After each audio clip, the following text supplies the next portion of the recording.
Welcome to your pre-coverage of the 2014 Olympic Games.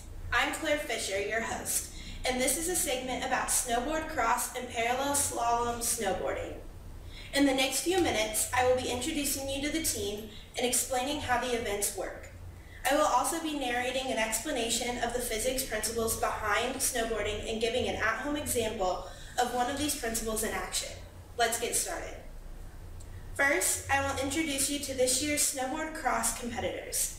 For the men, we have Nick Baumgartner from Iron River, Michigan, Alex Diebold from Manchester Center, Vermont, Nate Holland from Squaw Valley, California, and Trevor Jacob from Mammoth Lakes, California. For the girls, we have Faye Golini from Salt Lake City, Utah, Jackie Hernandez from Londonderry, Vermont, and Lindsay Jacob Ellis from Stratton Mountain, Vermont. While snowboarding wasn't added to the Winter Olympics until 1998, snowboard cross is even newer, added in 2006. It involves 4 to 6 snowboarders racing from the start to the finish as quickly as possible.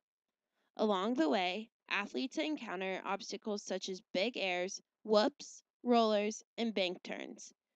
The 2014 course in Sochi is 1,250 meters and features 8 turns, a series of jumps, roller sections, and a vertical drop of 210 meters.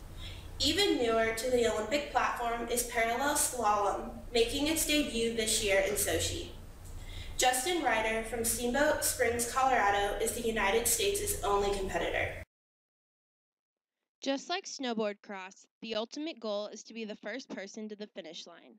The course contains 2 parallel tracks that must match each other almost exactly in terms of relief, snow cover, number of turns, and many other things. 2 athletes descend down the hill from start to finish while clearing blue and red flags placed along the course. If flags are not cleared, deductions towards the athlete's scores are made. One race contains 2 trials. The loser of the first trial has a time penalty added to their second race time. During prelims, whoever has the shortest time after 2 trials moves on to finals. At finals, the winner of the 2 trials wins the competition. Now we will talk about some physics principles present in snowboarding. Friction. The rider's board creates friction with the snow. At the beginning of the race, the friction must be overcome in order to get the board to move. Once the friction is overcome, the snowboarder will slide down the hill because of Newton's first law that states that an object in motion stays in motion until an unbalanced force acts upon it. Second is gravity and acceleration. Because the snowboarder is moving down a course, gravity is always acting on the athlete. The force of gravity, 9.8 meters per second squared, causes the athlete to gain speed as he or she moves down the mountain. This is beneficial to athletes because faster speed will mean quicker runs down the course. And last but not least is momentum. At the top of the mountain, a snowboarder begins their race at rest. In order to start, they must push themselves forward out of the start gate. The reason they are able to get moving is because of momentum. Momentum is determined by mass and velocity. The quicker the athlete gets out of the start gate, the more momentum he or she will have.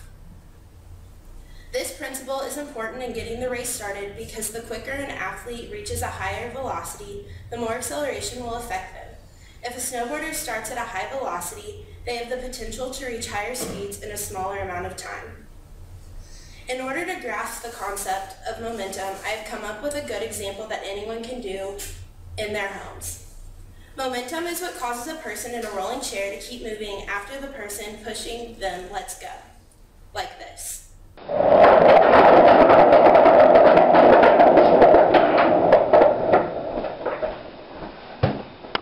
Our time together has come to a close, but the games are just beginning. The world will be watching as the USA dominates in the competition of the world in Sochi, Russia. Thank you for watching. Until next time, good night.